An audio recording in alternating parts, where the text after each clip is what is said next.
terceira parte do nosso mini treinamento de hoje, que é o estudo da vida espiritual. E nós, nesse período até 15 de janeiro, nós vamos estar falando de como orar, porque o que os preletores, pastores aí que a gente segue têm dito, que nós não sabemos orar. O que a religião, que eu não sou religioso, tem passado, e isso também eu tinha lá, fruto de uma educação torpe, errada, tive sobre religião, e não sou religioso, é que, olha, vai dar tudo certo, porque Deus faz tudo, ele faz tudo mesmo. É só pedir. Então, as pessoas aprenderam a orar pedindo, eu quero isso, eu quero aquilo outro. Como se você entrasse numa loja, falasse com o gerente o que você quer. Mas não é assim. Né? Deus dá tudo, faz tudo, é lógico. Né? Criou a gente e faz tudo pela gente. Agora, nós que não fazemos o que ele pede. Lá no Éden, Adão e Eva não obedeceram. Então, aqui no plano horizontal, se eu tenho liderança como pai, se eu tenho liderança como marido, se eu tenho liderança como, uh, como síndico, se eu tenho liderança como o líder de uma empresa, líder de um grupo, esse líder deve ser ouvido, ele deve ser atendido. Agora, quando a pessoa não atende o líder, que seja o pai, etc., etc., começa o problema das vias espirituais. Então, vamos ser até aqui o como orar, né? E vamos escutar, então, o preletor Luiz Fontes, um vídeo que a gente está estudando de como orar, ok? Então, vamos escutar. Aí, tudo isso está disponível no canal YouTube e tem uma playlist que está esses Tu vídeos. conheces, Senhor, o quanto nós temos resistido tua palavra, quanto nós temos dificuldade para aplicar tua palavra. Tá vendo? Ele, preletor, está dizendo quanto que a gente tem resistido, quanto a gente está dificultando aplicar a sua palavra. Então é isso. Nós somos o problema. Mas, Senhor, sê longânimo conosco. Nos dê tempo nesta noite para que nossos olhos se abram e nós tenhamos percepção da verdade da tua palavra. Nos dê essa oportunidade nesta hora, Senhor. Em nome do teu filho Jesus. Pai, nós não queremos nos encontrar lutando contra o Senhor. Nós queremos estar no caminho do Senhor. Nós queremos fazer parte daqueles que o Senhor tem chamado nesse tempo para viver tua vontade e preparar o caminho para a volta do teu filho. Ajuda-nos, Senhor. Ajuda a tua igreja nesta hora com a tua palavra. Em nome do teu eterno Filho Jesus. Amém. Amados, vamos refazer a leitura para que a gente entenda esses textos. Paulo diz assim: admoesto-te, pois, antes de tudo, antes de qualquer coisa. Por que antes de tudo? Porque essa é a prioridade. Porque o assunto é sério. E diz, antes de tudo, que se façam súplicas. A palavra súplicas aqui, o sentido dela fala de profundidade, de algo muito alto, elevado. Essa palavra está aqui para descrever a profundidade da nossa vida relacional com Deus na oração. Depois ele usa outra palavra, orações. Aqui o termo é mais genérico. Este é um termo muito significativo no Novo Testamento. Sua maior ocorrência e exemplos dessa palavra nós vamos encontrar no livro de Atos. E todas as vezes que você ler esta palavra no livro de Atos, você vai ver que ele trata da oração no sentido prático. E aqui vai mostrar a profundidade do nosso viver prático na vida de oração. Tá vendo que coisa maravilhosa? Prático. A oração é uma coisa prática. A oração é um relacionamento, vocês vão ver. É uma conversa. com o Espírito Santo que habita seu coração. Mas aí a primeira pergunta: Espírito Santo habita seu coração? Toda hora eu estou preocupado com isso, eu não quero que ele me abandone. Então, se eu falando com ele, ele vai me dar a resposta, ele vai me ajudar. Isso é prático. É porque a vida espiritual, ela é mais verdadeira, mais real do que a vida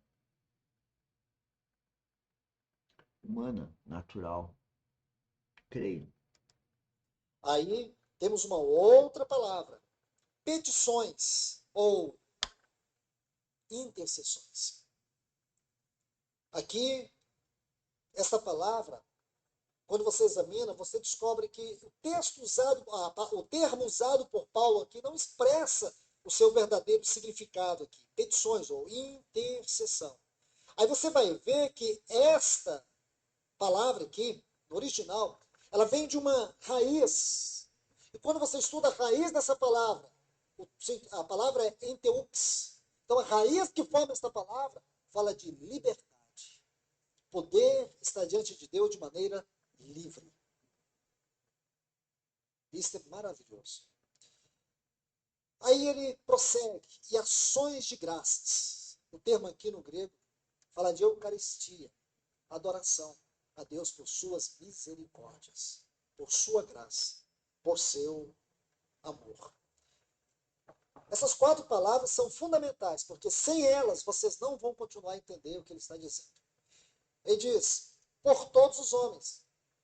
Irmãos, observe.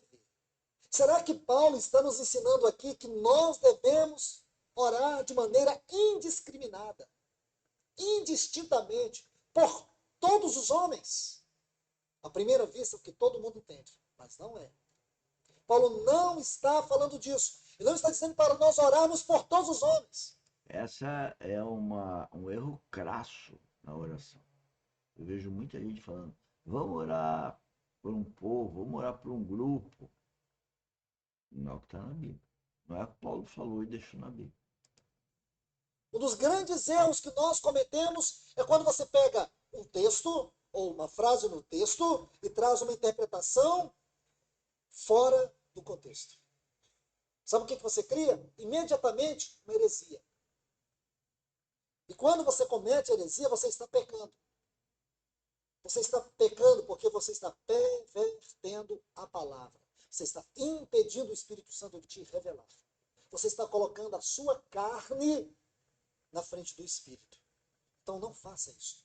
Você não entendeu? Leia mais uma vez, 2, 10, leia devagar.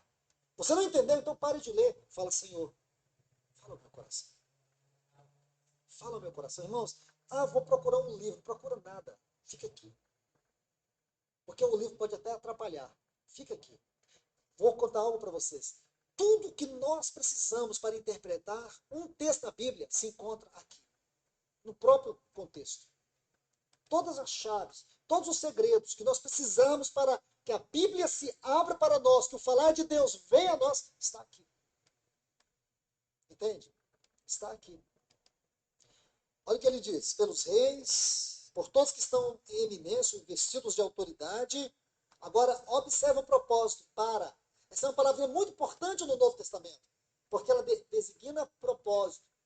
Para que possamos ter uma vida, essa palavra vida aqui é o termo bios, fala da vida no sentido do curso natural, fala da vida em relação aos nossos negócios, fala da vida em relação aos recursos deste mundo. Resumindo, fala do nosso viver dia a dia. Você não trabalha? Você não tem casa, tem carro? Você não tem responsabilidades?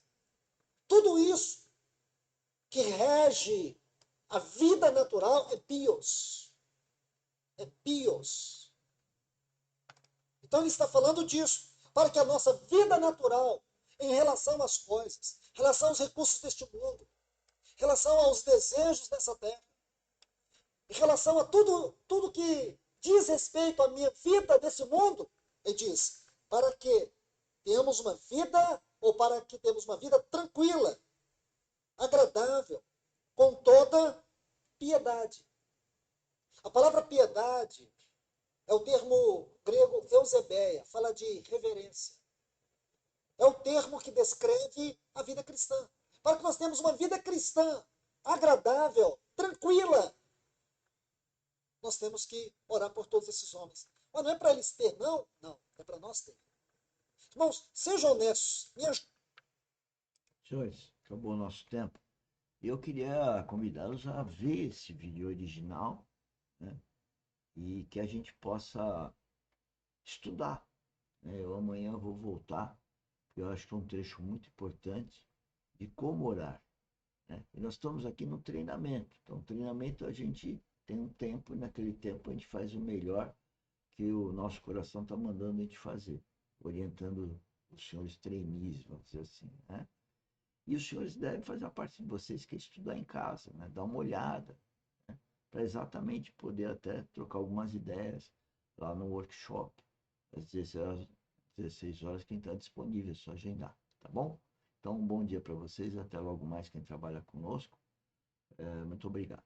Tchau, tchau.